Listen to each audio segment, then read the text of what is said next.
అందరికీ నమస్కారం అండి. నా పేరు బొగ్గుల సమత. నేను నా వచ్చిన గురుకుల డిగ్రీ లెక్చరర్ ఫలితాల్లో గురుకుల డిగ్రీ లెక్చరర్‌గా జాబ్ సాధించానండి.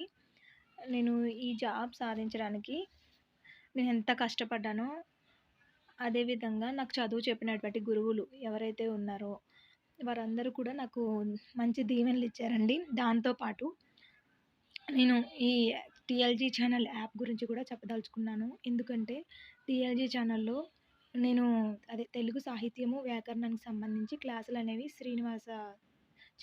డాక్టర్ శ్రీనివాసాచారి సారు క్లాసులు చెప్పడం జరిగింది. లైవ్ క్లాసెస్ అనేవి ఉండేవి. దాంతో పాటు అవే రికార్డింగ్ చేసేసి క్లాసెస్ రూపంలో, యాప్ రూపంలో తీసుకొచ్చారనమాట.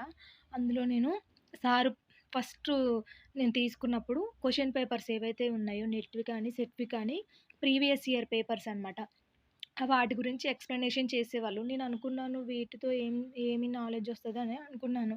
అలా అనుకోని నేను వినడం మొదలుపెట్టాను. సార్ చెప్పేది ప్రతి క్వెషన్‌తో సంబంధం లేకుండా ప్రతి ఆప్షన్‌కి ఎక్స్‌ప్లనేషన్ ఇస్తూ, ప్రతి ఆప్షన్‌కి సంబంధించి ఎట్లా క్వెషన్స్ ఇస్తారు, ప్రతి ఆప్షన్‌కి సంబంధించిన అంశం మొత్తం గూడా అలాగా ఒక్కొక్క ప్రశ్నకి 4 ఆప్షన్లుంటాయి. 4-40 విషయాలు కూడా చెప్పడం జరిగింది. ఆ యొక్క ఆప్షన్స్ ద్వారా. అలా ప్రతీదీ కూడా ఈవెన్ జతపరచటాలిచ్చినా, హేతువాక్యాలు, నిత్యవాక్యాలని ఇచ్చినా గానీ, అలాంటివన్నిటికి సంబంధించి కూడా సార్ ఎక్స్‌ప్లనేషన్ ఇవ్వడం జరిగింది. అవన్నీ వినడం వల్ల నెట్‌కి గానీ, సెట్‌కి గానీ ఎలాంటి ప్రశ్నలనేవి ఇస్తారు. ఆ ప్రశ్నలు సరళి ఎలా విధంగా ఉంటుంది, ఎంత కష్టతరంగా ఉంటుంది, మనం ఇంకా ఎంత చదవాలి అనేది సార్ క్లాసుల ద్వారా నేను నేర్చుకున్నాను. అంతేకాకుండా సారు వ్యాకరణం గూడా చెప్పారండి. వ్యాకరణంలోని ఎవరు చెప్పనటువంటి లోతుగా ఉన్నటువంటి అంశాలు ఏవైతే ఉన్నాయో జాతులు గానీ, ఉపజాతులు, వృత్తాలు వీటన్నిటికి సంబంధించి నేను నోట్స్ రాసుకున్నాను. ఈ పద్య లక్షణానికి సంబంధించి ఉదాహరణ చెప్తూ, దాన్ని ఎలా మనం విడగొట్టాలి, దానికి ఏతి ప్రాసలేంటి, అవన్నీ కూడా సార్ అనేవి క్లాసులు చెప్పడం జరిగింది. అవన్నీ నేను నోట్స్‌లో రాసుకోవడం ఈవెన్ ఆంధ్ర సాహిత్య చరిత్రకు సంబంధించి నేను వేరే వేరే బుక్స్ చదివాను గానీ, నాకు ఒక్ అంటే ఎట్లా ఎక్కడి వరకు చదువుకోవాలి, ఎంత గుర్తుపెట్టుకోవాలి అది నాకు తెలియలేదు. అది సార్లు క్లాసెస్ ద్వారా కూడా జరిగింది. అదేవిధంగా బాల వ్యాకరణంలోని ప్రతి పరిచ్ఛేదంలో, ప్రతి సూత్రం గురించి సార్ క్లాసులనేవి ఎక్స్‌ప్లెయిన్ జేయడం జరిగింది. సాహిత్యానికి సంబంధించి గానీ, తెలంగాణ కవులకు సంబంధించి గానీ, అన్నీ గూడా సారు కూలంకుషంగా వివరించారు. అదే విధంగా ఈ సబ్జెక్ట్ పరంగానే కాకుండా సార్ ఏంటంటే శ్రీనివాస్ సారు మనకి తెలంగాణలోని ఎలాంటి పరీక్ష నిర్వహించినా సరే, ఆ పరీక్షలకు సంబంధించి విద్యార్థులకి ఎలాంటి ఉపయోగకరమైన అంశమున్నా, అప్డేట్ ఉన్న ప్రతిదీ కూడా యూట్యూబ్ లైవ్ ద్వారా గానీ, వీడియోస్ రూపంలో గానీ మన ముందుకు తీసుకొచ్చారు. అలా నేను డిగ్రీ లెక్చరర్ కోసం ఎగ్జామ్ రాశాను కదా! ఆగస్ట్‌లో రాశాను. అప్పటినుంచి గూడా సార్ యొక్క అప్డేట్ మాత్రమే నేను ఫాలో అయ్యేదాన్ని. ఇంకా వేరే ఛానల్ వాళ్ళు ఏం చెప్పినా సరే, నేనవి ఫాలో అయ్యేదాన్ని గాదు. సార్ చెప్పింది కరెక్ట్ అయితేనే సార్ చెప్తారు. చెప్పింది కాబట్టే కరెక్ట్ అని నేను నమ్మేదాన్ని.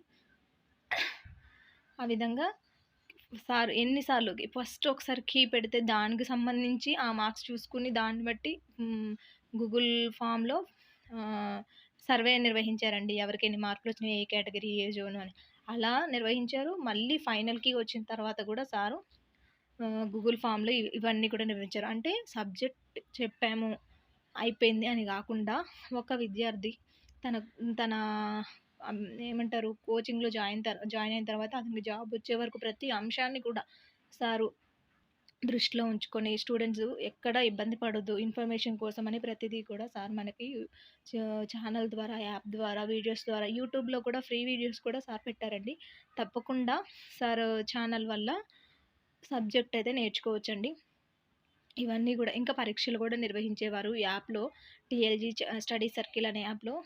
దీని ద్వారా నేను ఆహ్, డి జూన్ డిగ్రీ లెక్చరర్ జాబ్ అనేది రాసాను. ఫస్ట్ అటెంప్ట్‌లోనే క్వాలిఫై అయ్యాను. అలాగే జేఆర్ఎఫ్ కూడా తెచ్చుకున్నాను. యూజీసీ కండక్ట్ చేసిన నెట్ దాంట్లో జేఆర్ఎఫ్ అనేది వచ్చింది. ఇవంతా కూడా నేను టీఎల్‌జీ ఛానల్‌లో జాయిన్ అవ్వడం వల్ల, ఈ సార్ క్లాసెస్ అనేవి వినడం వల్ల, ఆ క్వెషన్ పేపర్స్ ప్యాటర్న్ నాకు తెలుస్తుంది కాబట్టి, నేను అలా చదవాలి అనేది నాకు అర్థమైంది. కాబట్టి ఈ ఈ సందర్భంగా నేను శ్రీనివాసాచారి సార్‌కి నా యొక్క ధన్యవాదాలు తెలియజేసుకుంటున్నాను. సార్ మీ యొక్క రుణాన్ని నేను ఎప్పటికి కూడా తీర్చుకోలేను సార్. మీ బ్లెస్సింగ్స్ ఉంటే ఇంకా ముందుకి నేను ఇంకా విజయం సాధిస్తానని నమ్ముతున్నాను సార్. Thank you sir.